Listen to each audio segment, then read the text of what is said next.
안녕하세요. 부부 갈등 문제를 원인부터 시원하게 풀어드리는 아하 상담 채널입니다. 골목대장 기질이 있는 남편을 변화시키려고 하면 두 가지 반응이 나타난다고 합니다. 첫 번째 반응은요, 절대로 받아들이지 않고 완강히 저항하는 형입니다. 두 번째는 받아들이기는 하지만 받아들이는 척은 하지요. 그러나 한 귀로 듣고 한 귀로 흘러보내는 사람이 있답니다. 그러니까 아내가 남편을 가르쳐서 변화시키려고 한다고 하면 둘 다 아무것도 안 된다는 것입니다. 그러니까 아내가 남편을 가르쳐서 변화시키려고 하면 소위 우리가 잔소리라고 하죠. 이 잔소리에서 변화시키려고 하면 둘 다 아무것도 안 된다는 뜻입니다. 이런 문제 때문에 요 근래에 미국에서는 이 부부 문제를 옳고 그름의 도덕적인 문제로 접근하지 아니하고 정서적으로 또 심리적으로 접근한 사람이 있었습니다. 그 사람이 바로 미국의 심리학자 하빌 핸드릭스 박사라는 사람입니다.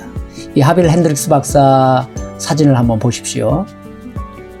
이분들이 본인 자신도 대학교에서 심리학을 가르치는 교수임에도 불구하고 자기 부부 문제를 옳고 그름의 문제로 접근하려다가 실패하고 결국은 안타깝게도 이혼을 하고 말았습니다. 그래서 이 사진이 다시 재혼해서 찍은 사진인데요. 이분들이 이제 이혼을 한 후에 학교에서 학생들을 가르치면서 이 문제에 대해서 이제 심각하게 연구를 하기 시작한 거예요. 1979년도부터 86년도까지 무려 8년 동안 1000쌍의 부부를 임상 실험하면서 이런 질문을 하기 시작했답니다. 첫 번째는 도대체 왜 부부는 싸우는가? 도대체 부부는 왜 싸우는가? 두 번째 질문은요, 진짜 부부가 원하는 것은 무엇인가? 이 부부가 싸우면서 진짜 원하는 것이 무엇인가? 세 번째는 그러면 어떻게 하면 안 싸울 수 있는가? 이 1000쌍의 부부에게 지속적으로 이 세 가지 질문을 해봤다는 거예요. 그래서 이 세 가지 질문을 하면서 진짜 부부의 갈등 원인이 무엇인지를 이분들이 이제 찾아낸 거예요.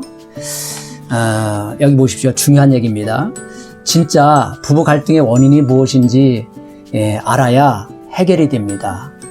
부부는 어린 시절 부모로부터 받지 못한 사랑과 관심, 그리고 정서적인 욕구나 필요를 채우기 위해서 부부가 몸부림을 치고 있다는 것입니다. 사실 그렇지 않습니까?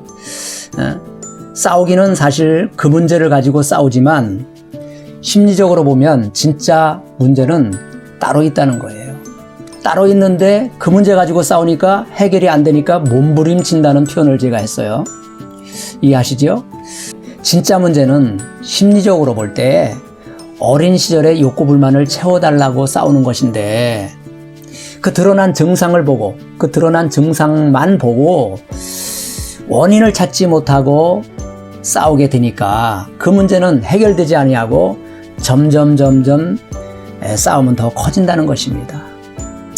사람이 결혼 정년기가 되면요, 연애하는 과정에서 결혼 후보자를 훑어보게 되는데요. 그 중에서 누구를 선택할 것인가, 어떤 사람과 결혼할 것인가를 이제 생각하게 될 때에 제정신이면 상처를 받은 아버지와 혹은 상처를 받은 어머니와 비슷한 사람을 선택하겠어요? 선택하지 않겠지요. 그러나 무의식적으로 보면 그 문제를 해결받지 않고 어른이 되었으니까 그게 숙제로 남아있는 거예요. 이 숙제를 해결하기 위해서 아이러니하게도 무의식 중에 자기도 모르게 자기 부모님과 가장 닮은 이미지를 가진 사람을 무의식적으로 선택하게 되는 경향이 대부분 있다는 것입니다. 물론 이제 연애 단계에서 나와 성향이 조금 다른 부분에 있어서 매력을 느끼고 선택하는 사람도 있고요. 이렇게 상처가 심한 사람들은 어릴 때 해결받지 못한 그 욕구 불만을 해결하기 위해서, 그것을 숙제로 해결하기 위해서 부모님과 비슷한 성향을 가진 사람을 선택하게 된다는 것입니다. 그래서 연애 단계에서 심리적으로 무의식 중에 바로 저 사람이야, 콩깍지가 씌워버리는 거예요. 바로 저 사람이야 하고 잡아 당긴 사람이 왠지 아버지가 해주지 않은 것을 채워줄 것만 같은 생각에서 그 사람을 잡아 당긴다는 거예요. 실제로 연애 시절에는요, 콩깍지 호르몬이 나와서 저 오빠가 왠지 자상하게 잘해줄 것 같은 생각이 들잖아요. 또 남자도 여자가 엄마처럼 누이처럼 잘해줄 것만 같은 착각에 결혼하잖아요. 그런데 막상 결혼하면 얼마 못 가서 그것이 마음대로 잘 안 된다는 것입니다. 이 콩깍지 호르몬이 학자들에 의하면 유효기간이 얼마나 될 것 같습니까? 14개월, 평균 14개월이랍니다. 너무 짧지요.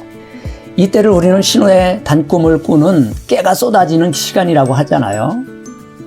그러나 콩깍지 호르몬 분비가 서서히 중단되고 그 다음부터는 이제 상처라는 본능이 서서히 우리 마음속에서 꿈틀거리기 시작합니다. 서서히 나오기 시작하는 거예요. 그러면 부부는 서로서로 어린 시절 상처를 배우자에게 그때부터 투사시키기 시작합니다. 공격하기 시작하는 거예요. 그렇기 때문에 부부싸움은 자연적으로 일어나는 현상입니다. 결국은 이제 부부가 싸우기 시작하면 당신이 그런 사람인 줄 미처 몰랐다. 원래 그런 사람이었는데 사실은 가면을 쓰고 안 그런 척 한 거잖아요. 감쪽같이 속았다 당신한테. 나를 믿어라. 내가 당신 손에 물 한 방울 묻히지 않게 해줄 것이다. 그렇게 큰 소리 쳤잖아요. 그래서 부부는 사랑이 식어지면 성격이 안 맞는다고 투정을 부리기 시작합니다. 당신하고 나하고는 도대체 성격이 안 맞는다. 그런데 사실은요, 심리적으로 보면 성격이 안 맞는 것이 아니고 콩깍지 호르몬이 페닐에틸아민이라는 호르몬이라고 합니다. 이것이 이제 초콜릿에 많이 들어있다고 해요. 이 콩깍지 호르몬이 서서히 그 분비가 서서히 떨어져서 사랑이 식어진 건데 성격이 안 맞는다고 핑계대고 있는 것입니다. 지금 생각하면 사실은 연애 시절에 콩깍지 호르몬이 안 나오면 어떻게 될까요? 맨정신에 아마 결혼할 사람은 한 사람도 없을 거예요. 연애 시절부터 본성이 드러나면 결혼할 사람이 이 세상에 누가 있겠어요. 그렇기 때문에 콩깍지 호르몬을 분비시켜서 짝짓기를 한 것이 자연의 섭리라는 생각이 듭니다. 그러면 문제는 이제 계속 부부가 싸우고 살 수는 없을 거 아닙니까? 세월이 아깝잖아요. 어떻게 살아야 합니까? 방치하면 안 됩니다. 빨리 이제 이마고 상담 치료에서는 3가지 처방을 합니다. 첫 번째, 반영, 인정, 공감. 반영, 인정, 공감이라는 약 처방을 해서 이 콩깍지 호르몬을 인공적으로 다시 분비되도록 처방을 해주는 상담이 이 핸드릭스 박사 부부가 창안한 이마고 상담 기법입니다. 이 상담을 하는 곳이 많지 않습니다. 왜냐하면 최근에 개발된 상담 기법이기 때문에 국내 상담센터에서도 많이 보급이 안 된 것으로 알고 있습니다. 이마고 상담은 10년 전에 우리나라에 보급되기 시작은 했지만 보편적으로 많이 널리 알려지지는 않은 것 같아요. 이 치료율은 90%를 자랑하는 탁월한 세계 최고의 상담 기법이라고 할 수 있지요. 화면을 보십시오. 시중에 이마고 부부 관계 치료와 관련된 책들이 많이 있습니다. 관심 있는 분들은 이런 책들을 좀 참고하셨으면 좋겠고요. 그러면 마지막으로 이마고 부부 상담 치료 기법 중에서 이 반영, 인정, 공감 훈련을 한번 맛보기로 구체적으로 다 할 수는 없으니까 어떻게 하는 것인가 맛보기로 한번 연습하고 마치겠습니다. 첫 번째, 반영하기입니다. 반영은 상대방의 말을 그대로 받아들이는 훈련입니다. 즉, 듣는 훈련을 하기 위해서 따라 읽기를 하는 거예요. 따라 읽기.